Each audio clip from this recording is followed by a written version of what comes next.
I could call it nothingness, but it is an infinitely fruitful freedom to lack all things and to lack myself in the fresh air of that happiness that seems to be above all modes of being.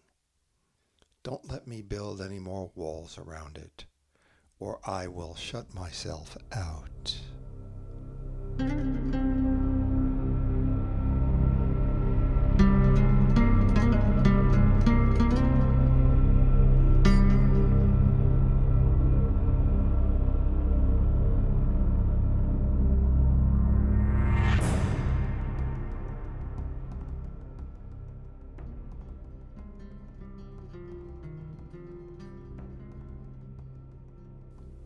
Before we come to the page, before the first word is ever written down or read or listened to, there is a longing to connect. My name is Charlie Mehrhoff, your host here at Before the Page, a podcast featuring poetry, parable, fiction, and words to echo our longing. Welcome, friends and listeners, to this, the Light and Thunder episode of Before the Page. Let's get into it with an anonymous piece entitled The Weight of Nothing. Tell me the weight of a snowflake, a sparrow asked a wild dove. Nothing more than nothing was the answer. In that case, I must tell you a marvelous story, the sparrow said. I sat on the branch of a fir, close to its trunk, when it began to snow. Not heavily, not in a raging blizzard, no, just like a dream, without any violence. Since I didn't have anything better to do, I counted the snowflakes settling on the twigs and needles of my branch. Their number was exactly 3,741,952. When the next snowflake dropped onto the branch, nothing more than nothing, as you say, the branch broke off. Having said that, the sparrow flew away.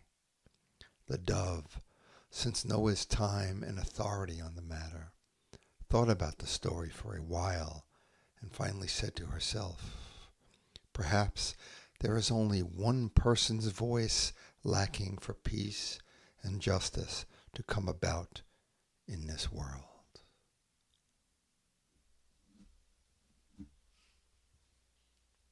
Here is some Rabindranath Tagore.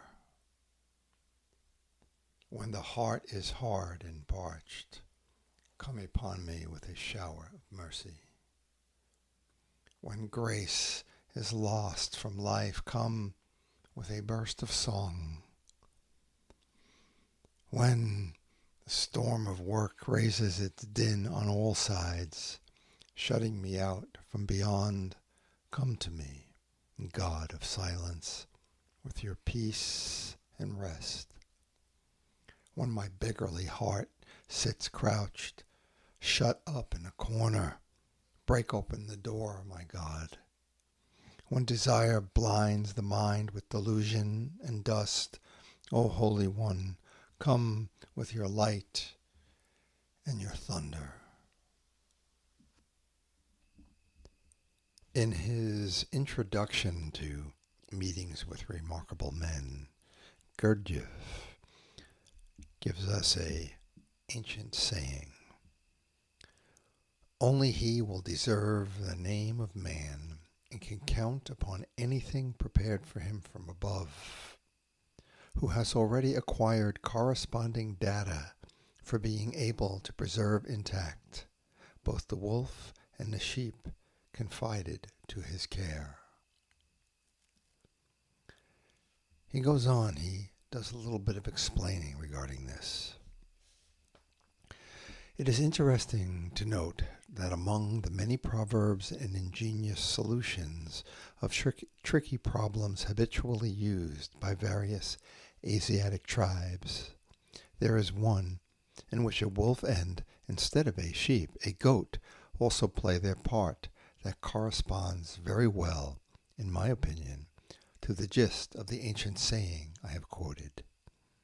The question posed by this tricky problem is to find out how a man who has in his possession a wolf, a goat, in the present case a cabbage, can transfer them across a river from one bank to the other, if one takes into consideration, on the one hand, that his boat can carry only the load of himself and one of the three objects at a time, and on the other hand, that without his direct observation and influence, the wolf can always destroy the goat, and the goat the cabbage. And the correct answer to this popular riddle clearly shows that a man can achieve this not solely by means of the ingenuity which every normal man should have, but that in addition he must not be lazy nor spare his strength, but must cross the river an extra time for the attainment of his aim.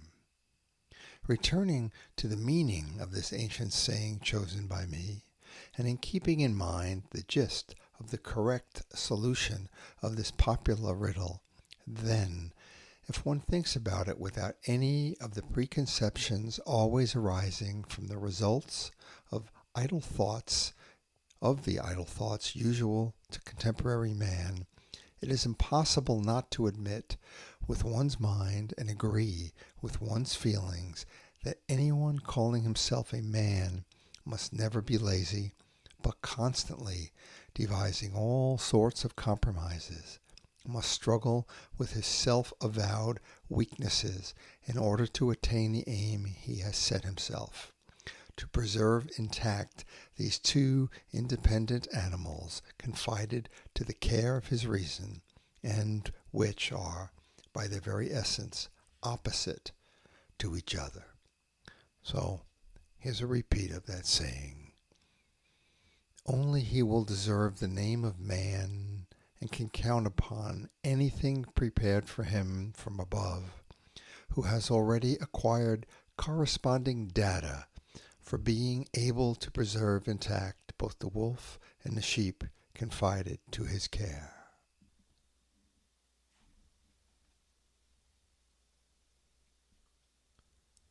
We will continue on with two selections from Dialogues with Silence, Thomas Merton. What can I say about the emptiness and freedom into whose door I entered for that half-minute, which was enough for a lifetime because it was a new life altogether? There is nothing with which to compare it. I could call it nothingness, but it is an infinitely fruitful freedom, to lack all things and to lack myself in the fresh air of that happiness that seems to be above all modes of being. Don't let me build any more walls around it, or I will shut myself out.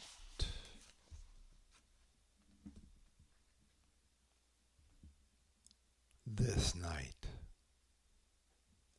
and every night it is the same question.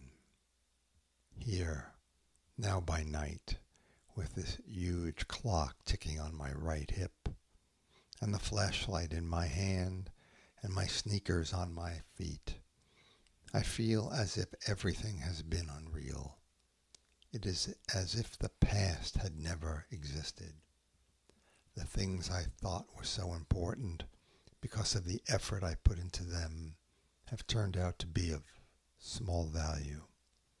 The things I never thought about, the things I was never able either to measure or to expect, they were the things that mattered. But in this darkness, I would not be able to say for certain what it was that mattered. That perhaps is part of your unanswerable question.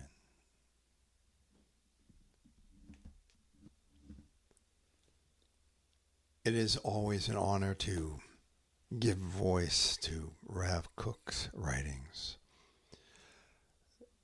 This piece is entitled The Holographic Oneness of the Universe. It has been lovingly brought into the English language by Rachel Tova Ebner.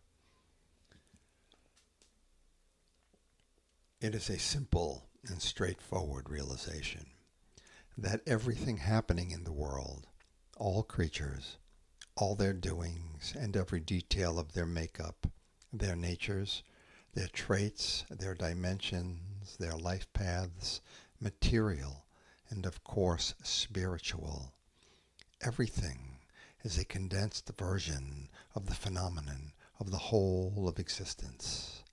And there is readiness in human intelligence and in the power of spiritual imagination to find the roots of particular phenomenon in their original source.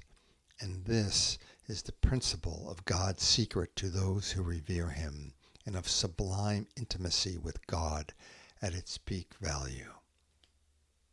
The ultimate purpose of all existence is the revelation of the light of God at the peak of its highest pleasure, in a unity so high that there will be no spark of life whose own particular existence does not rise to this level, which is higher than all height.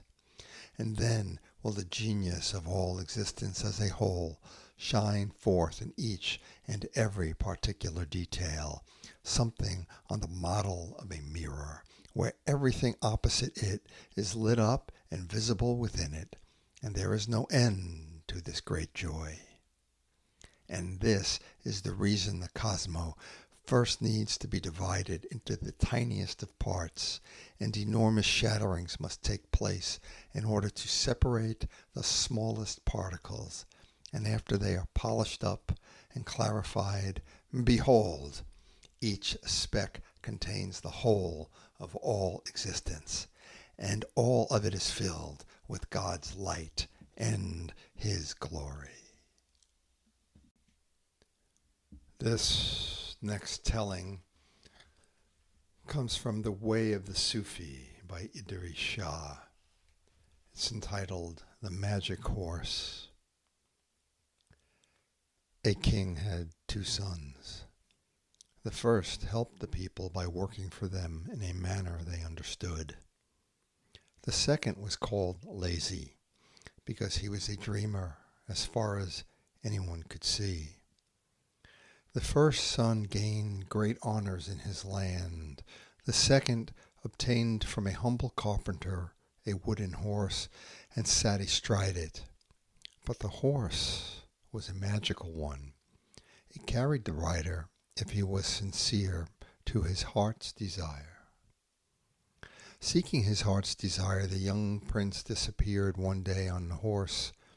He was absent a long time.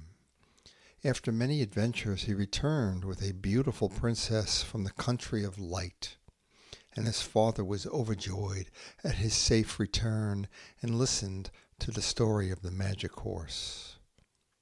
The horse was made available to anyone who wanted it in that country, but many people preferred the obvious benefits which the actions of the first prince provided for them, because to them the horse always looked like a plaything.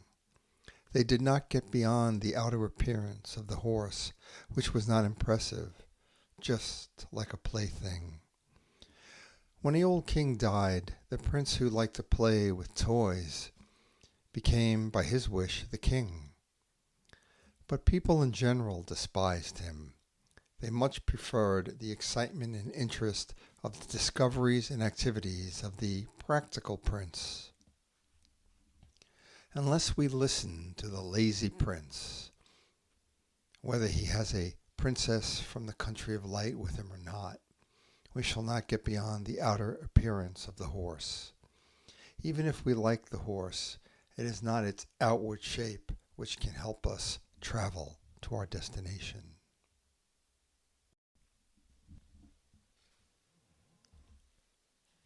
This is Kali Yuga 1. It's found in Myths, Beasts, and the Ways of Water. Poems by Clint Frakes. The boys danced in their sleep for centuries. with the noise, the acids, the cures, and the glass. 40,000 starving miners before the sacred plate of roses. Children yelling from fire escapes and verandas. There was no rest. No one cared for the river or mounted the great horses or reckoned the length of the blue beach. The 5 Pandava brothers lunched with industry, sold otter pelts and seal fat by the shore, hawked the circumference of the lotus, dislocating the sky from the points of the stars. Since then, the glacier has thawed at Mount Ararat, revealing the arc and the fate of the Japhetites. The surviving cannibals rebuke the mysteries of magnetism and light, and bicker over the rancid remnants of Einstein's bottled brain. Willem Reich, forever in contempt of court, vanishes in his cell with the secrets of orgone and rain. The bones of cast-off infants baled and stacked in convent cellars like the vaults of Pol Pot. 60 million bison demand compensation. No one has teeth. No one rides the boxcars upward or sees the yellow noise of the tambourine. The moon has been raised and salted, and the sky's turbine wobbles. They are lost in the parlors, lost beneath the planets they harvested, and can recount every detail. The Lord sleeps. The Naga lays.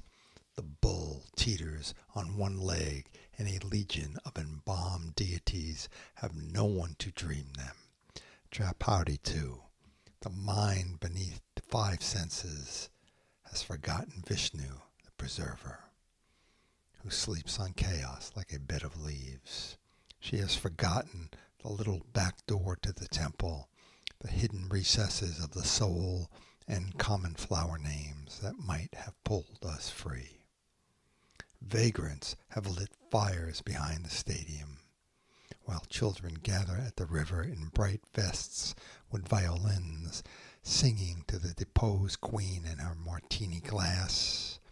A shirtless boy writes his name in a column of ash, stares up for the familiar blue star. The sky reddens, and avatars collide like drunks. There's something frantic in the air. The phantom rulers and chaste youth search for catatonic fathers multiplied in the belly of night.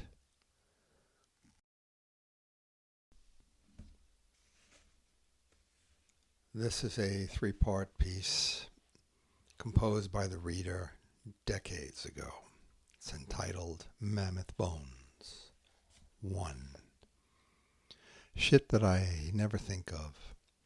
Changing vacuum cleaner bags, gasoline, shreds of plastic hanging in the wind, condominiums alitter the Colorado Front Range. This life, this damn life, living like ants on top of one another with, seems like no meaning for existence. Poetry, song, the shadow of leaves, the flow of water, signs of life in a new world. 2. For 12,000 years I lived like a man. For 12,000 years I was a hunter. I hunted the veld, the steppe country above the Black Sea, the Caspian, the Himalayan foothills, snow leopard, high tundra, eastern woodlands. I saw the dire wolf. I saw buffalo blacken the grasslands. I saw geese take to flight, mammoth bones, ivory blades, skulls of the great ones staked outside the cave, the sound of the Redeemer leaving his footprints upon the desert floor. I became friend to the cougar. She came to me. We shared the meat. Mornings we drank dew from petals, roses, rock. And then that moment when she opened her mouth to me, allowing me to run my tongue across her fangs, just to feel. 3. I have been alive for 12,000 years. And until this generation, I have never been a farmer, always a hunter. I hunted the veld. I hunted the steppe country above the Black Sea, the high tundra, the Americas. Before this generation, I was a man. I was a hunter, a hunter. And I tell you this, all that it takes is one arrow, one song, one poem, one word to bring down the beast. We'll close this episode of Before the Page with another piece composed by the reader decades ago. It's entitled For Infinite Rage. Sparks fell, and then things took hold. Various points of light throughout the black space. And then our own ball of flame as she leapt forth, cooling off, then taking with her her light from afar. Minerals separated. The tears of creation became the great oceans. Fish, amphibians, reptiles crawling, seeking out the land masses. Rising upward, life, individual life, has always been too short. Dawn ape. Even at least 4 species of hominid occupying what is today we call Africa. And on the great Rift Valley, canines gave way to sticks in the hand, to weapons. We gnawed upon brightly scavenged hides until the fully upright form appeared, head stretched toward the sun, with numerous sweat glands, lacking full body air. Still, we are not in our final element, heads stretched towards the sun, 3 feet of pollen at a 40,000-year-old gravesite. There were so many flowers that they reached to the top of the cave. Mesolithic skull nests, icons strewed across Eurasia. Atana, the shepherd riding to heaven upon the wings of an eagle. Burnt offerings in the high places, temples and mosques, cathedrals to once again pioneer gatherings in the wood. A planet blue with language in her undergrowth, birds bursting forth upon a backdrop of clouds, crawling and calling and crawling. Whether it be men as snakes dancing in the ash, a ceremony to pierce the lower lip, Tlingit spear points blessed before the taking of the salmon, even Yerushalayim coming down ancient, new, and golden, the prayer be always the same. Let us return to the lights, to the source, to the sparks. Let us return, let it end.